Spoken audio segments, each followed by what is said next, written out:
आताची मोठी बातमी मुंबई अहमदाबाद महामार्गावरून येत आहे। तर गेल्या 2 दिवसांपासून मुंबई अहमदाबाद महामार्गावर प्रचंड वाहतूक कोंडी पाहायला मिळत आहे।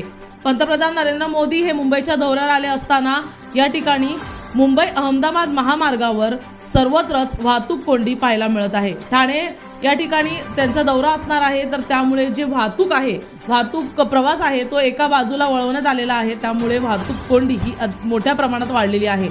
तर कालच्या दिवशी म्हणजेच शुक्रवार दिवशी देखील मोठ्या प्रमाणात वाहतूक कोंडी जी आहे ती पाहायला मिळत होती।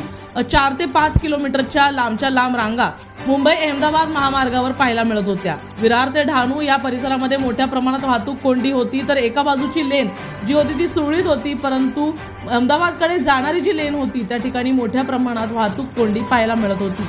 नवरात्रीचे दिवस असल्या कारणाने या ठिकाणी मोठ्या प्रमाणात भाविक जे आहेत ते दर्शनासाठी बाहेर पडले असताना त्याचबरोबर आठवड्याचे शेवटचे 2 दिवस शुक्रवार शनिवार त्याचबरोबर रविवार यावेळेस मोठ्या प्रमाणात वाहतूक कोंडी आहे। तसंच आता मंत्र्यांचे दौरे देखील मोठ्या प्रमाणात मुंबईमध्ये आयोजल्यामुळे जे आहे ते वाहतुकाची रांग तसंच या ठिकाणी प्रवासाची दिशा बदलली असल्या कारणाने वाहतूक कोंडीमध्ये प्रचंड वाढ पाहायला मिळाली आहे। मुंबई अहमदाबाद महामार्गावर वाढत असलेल्या वाहतूक कोंडीमुळे आता प्रवाशांना अतिशय त्रास जाणवत आहे।